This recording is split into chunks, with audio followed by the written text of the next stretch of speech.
Candi Borobudur merupakan warisan budaya Indonesia yang sudah terkenal sampai ke seluruh dunia. Bangunan ini merupakan candi Buddha terbesar di dunia dan ditetapkan sebagai salah satu warisan budaya dunia oleh UNESCO. Bentuk yang megah dan detail arsitekturnya yang unik membuat semua orang ingin mengunjungi Borobudur dan penasaran dengan ceritanya. Borobudur mencuri perhatian dunia sejak H.C. Cornelius menemukan lokasinya atas perintah Thomas Stamford Raffles tahun 1814. Pekerjaan menggali lokasi yang diduga monumen besar kemudian dilanjutkan oleh Hartman, salah satu pejabat pemerintah Belanda. Sejak saat itu, para arkeolog berlomba-lomba mencari tahu asal-usul candi Buddha terbesar di dunia ini.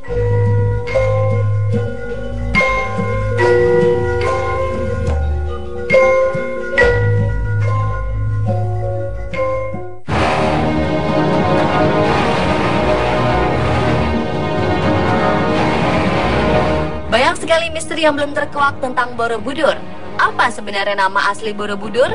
Tidak ada prasasti atau buku yang menjelaskan dengan pasti tentang pembangunan Borobudur. Ada yang mengatakan nama itu dari Sambara Budara, memiliki arti gunung yang lerengnya terletak teras-teras. Ada juga yang mengatakan Borobudur berasal dari ucapan para Buddha yang mengalami pergeseran. Satu-satunya tulisan yang menyebutkan Borobudur pertama kali adalah Thomas Stamford Raffles dalam bukunya yang berjudul Sejarah Pulau Jawa. Para ahli sejarah memperkirakan Raffles menyebut Borobudur dari kata Bore dan Budur. Bore adalah sebuah desa yang terletak di dekat lokasi Borobudur ditemukan, sedangkan Budur artinya purba.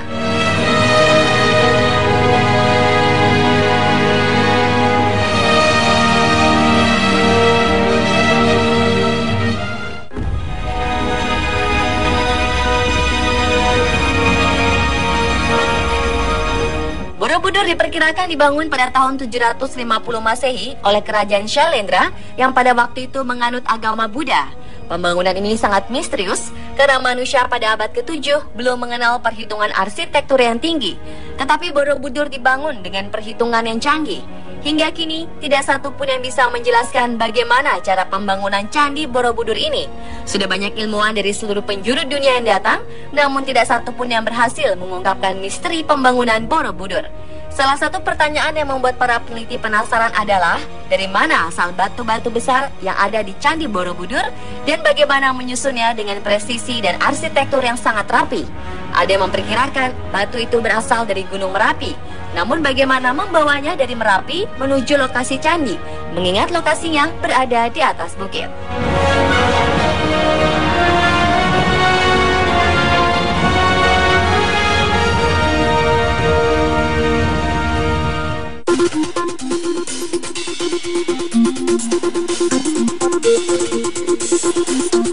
Candi Borobudur memiliki 72 stupa yang berbentuk lonceng ajaib. Stupa terbesar terletak di puncak candi, sementara yang lain mengelilingi stupa hingga ke bawah. Ketika ilmuwan menggambar denah Candi Borobudur, mereka menemukan pola-pola aneh yang mengarah pada fungsi Borobudur sebagai jam matahari. Jarum jamnya berupa bayangan stupa terbesar yang jatuh tepat di stupa lantai bawah. Namun belum diketahui secara pasti bagaimana pembagian waktu yang dilakukan dengan menggunakan Candi Borobudur. Ada yang mengatakan jam pada Borobudur ini menunjukkan tanda kapan masa bercocok tanam atau masa panen.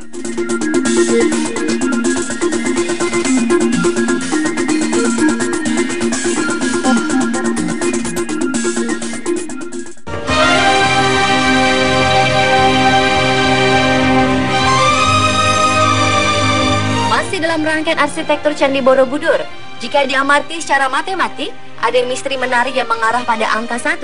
Beberapa bilangan yang ada pada candi, jika dijumlahkan, angkanya akan selalu menghasilkan angka 1. Bagaimana ceritanya? Sebelum membahas tentang misteri angka 1, perlu diketahui terlebih dahulu tentang tingkatan ranah spiritual Buddha yang ada di Candi Borobudur. Tingkatan yang pertama adalah Kama Dhatu, yaitu dunia yang masih dikuasai oleh Kama atau nafsu rendah. Bagian ini sebagian besar tertutup oleh tumpukan batu yang diduga dibuat untuk memperkuat konstruksi candi. Tingkatan kedua adalah Rupa Dhatu, yaitu dunia yang sudah dapat membebaskan diri dari nafsu, tetapi masih terikat oleh rupa dan bentuk. Area tersebut adalah 4 undak teras yang membentuk lorong keliling yang ada pada dindingnya, dihiasi galeri relief. Lantainya berbentuk persegi.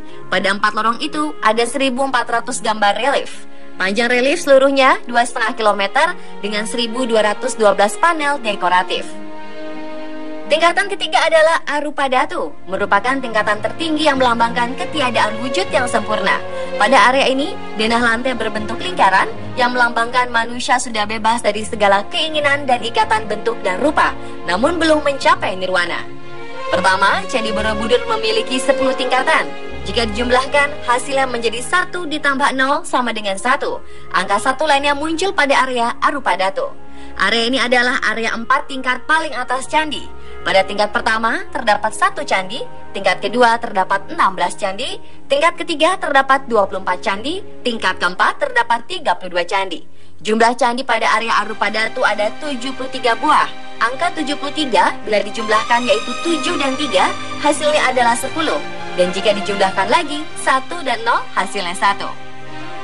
Angka 1 yang terakhir muncul pada jumlah keseluruhan patung pada Candi Borobudur. Ada 505 buah patung di sana. Bila angkanya dijumlahkan, hasil yang muncul juga angka 1.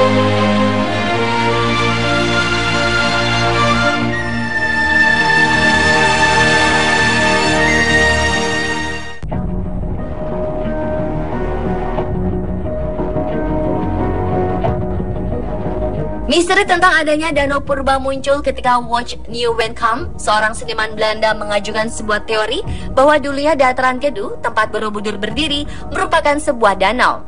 Jika dilihat dari atas, Borobudur melambangkan sebuah bunga teratai. Teratai biasanya tumbuh di atas air. Postur Buddha yang ada di puncak Borobudur melambangkan sutra teratai yang kebanyakan ditemui dalam naskah agama Buddha. Teori ini menimbulkan pertentangan yang cukup pelik. Para arkeolog menemukan bukti-bukti arkeologi yang membuktikan bahwa kawasan sekitar Borobudur pada masa pembangunan candi adalah dataran kering, bukan dasar danau purba. Sementara pakar geologi malah mendukung pandangan seniman Belanda ini. Mereka menemukan endapan sedimen lumpur di dekat candi. Penelitian ini dilakukan tahun 2000 dan mendukung keberadaan danau purba di sekitar Borobudur. Bukti tersebut menunjukkan bahwa dasar bukit dekat Borobudur pernah kembali terendam air dan menjadi tepian danau sekitar abad ke-13 dan ke-14.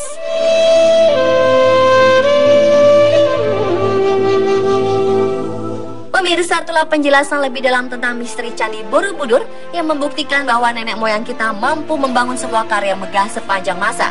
Semoga karya ini tetap terjaga dari generasi ke generasi.